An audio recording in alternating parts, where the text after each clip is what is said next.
Agora vamos tentar pensar, né, um pouco no Estado francês, né, falando da França especificamente, do Estado francês, do Estado Nacional francês, no período anterior ao que a gente vai trabalhar, que é justamente pós-Revolução Francesa. Né? Então, a gente vai tentar entender um pouco como era esse Estado francês, justamente, esse Estado Nacional francês, justamente no Antigo Regime.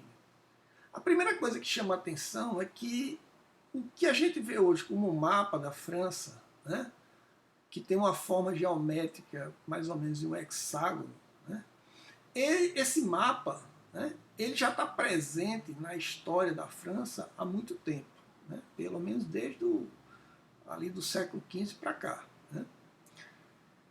Então, esse mapa ele é resultado justamente da ação da monarquia francesa, desde a época medieval, mas entrando pela Idade Moderna, né, no sentido de delimitar, né, um território, né, estabelecer o seu poder sobre esse território, né, impedir, né, os ataques, né, de povos, né, estados inimigos, né, e manter mais ou menos essa coesão desse território durante muito tempo. Quando a Revolução ocorre, a França, mais ou menos, a estrutura espacial da França já está estabelecida. Né?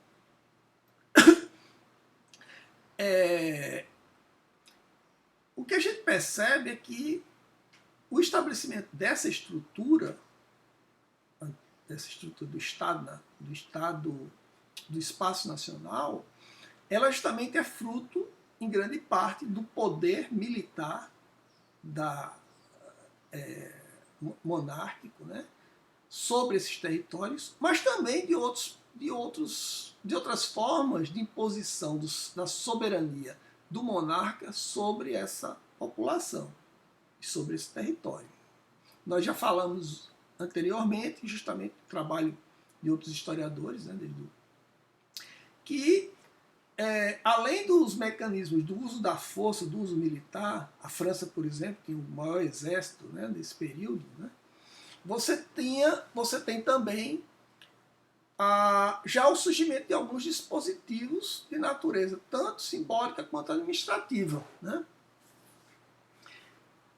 que tem o papel justamente de legitimar o governo, o papel, a força, né, do soberano. E durante esses séculos, né, desde o século XV, passando do século XVI, XVII, XVIII, né, nós temos justamente a manutenção, a preservação da demarcação do que seriam as fronteiras nacionais. Claro que em algum momento ou outro, certos territórios são perdidos, outros são anexados, mas praticamente o mapa muda muito pouco. Né? Então aí a gente tem a chegada da Revolução Francesa, em 1789, e a Revolução Francesa se depara com essa estrutura já estabelecida. Entretanto, a forma de organização política, administrativa desse Estado na época do Antigo Regime, era muito difícil, era muito diferente daquela que vai se estabelecer depois da Revolução. Então, como é que esse espaço nacional, ele era administrado? A gente, para entender um pouco da administração e da dinâmica do espaço nacional na época do Antigo Regime, a gente precisa entender que existia uma diversidade muito grande de circunscrições que tinham o papel de administrar e de governar esse território. Essas circunscrições eram de natureza política, jurídica, militar, fiscal, religiosa, ou seja, diversa. Cada instituição ela tinha uma forma de governar e de estabelecer o seu domínio sobre esse território. Mas a gente tem duas que são as principais instituições, circunscrições desse período. A primeira delas é são as províncias, né? A França, ela é dividida, né? Era dividida, é dividida ainda, as províncias ainda continuam, né? Mas ela era dividida por essas unidades, né? Que eram unidades muito antigas, historicamente muito antigas, né? De uma longa duração, que tinham em comum justamente formavam unidades, vamos dizer assim, culturais, né? Elas tinham em comum, às vezes, o uso de uma legislação muito própria, né?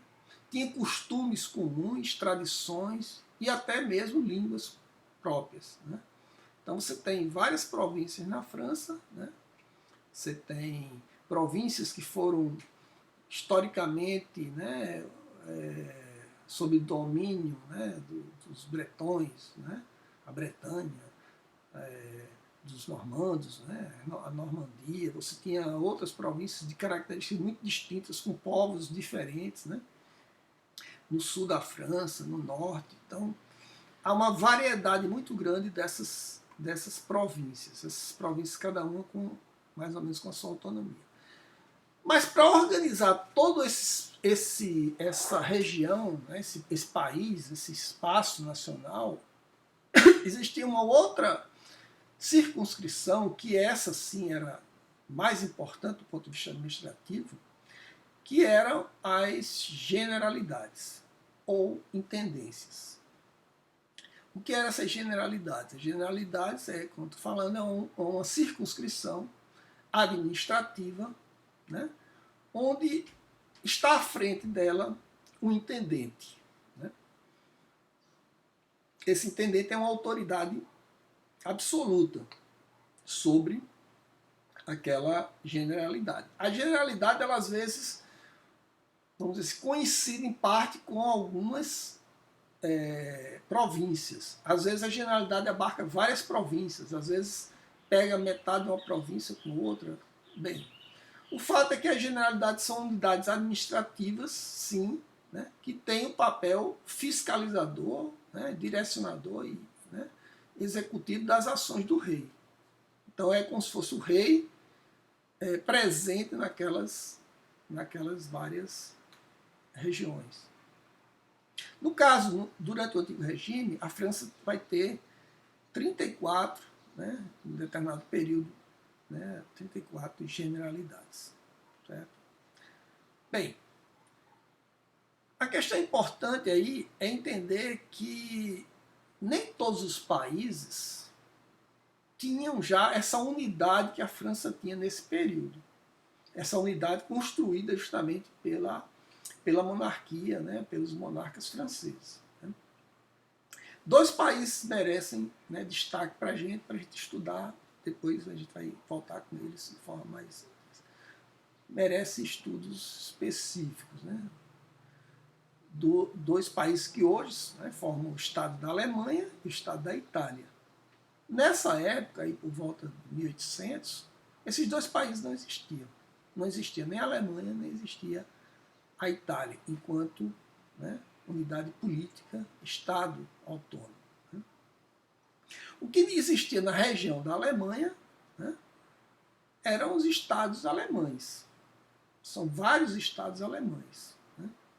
Esses estados eles vão se unificar, né, em 1871, né, quando vai formar aí sim a Alemanha, o Estado alemão.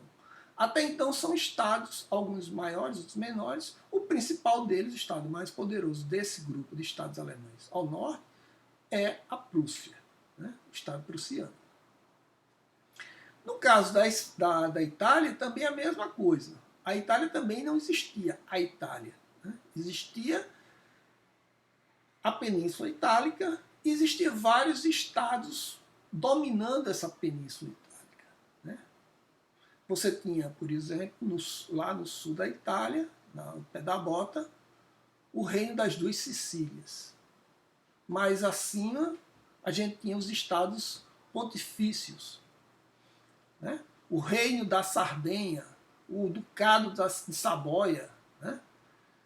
E as regiões que eram não de domínio dos italianos, mas do domínio austríaco.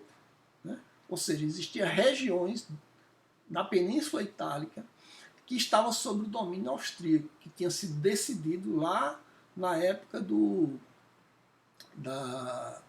Congresso de Viena, né? Depois do fim das Guerras Napoleônicas.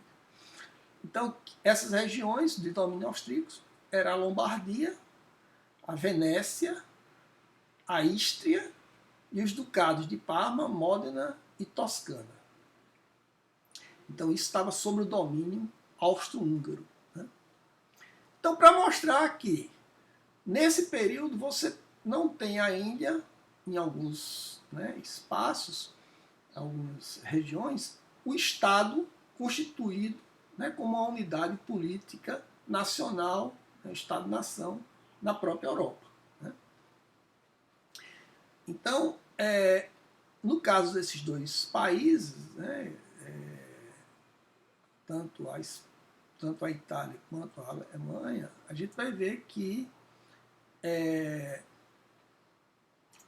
o seu processo de constituição enquanto unidades maiores, enquanto a unidade nacional do Estado-nação, Alemanha e Itália, ela vai ser fruto de dois processos importantes.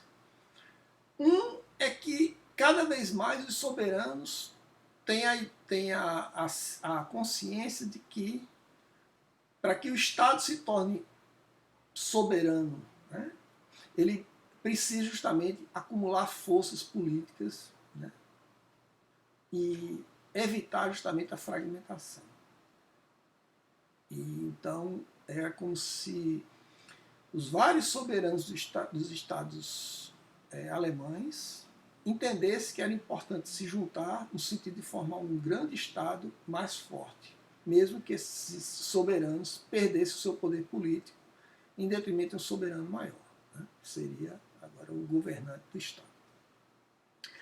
Então, a primeira questão é a questão da natureza política. A outra questão é a natureza da expansão da consciência nacional. Então, a ideia de que existia os alemães, né, e os alemães deveriam formar uma unidade política. Então, não daria para existir alemães, cada um com seu Estado, mas sim, né, um Estado alemão.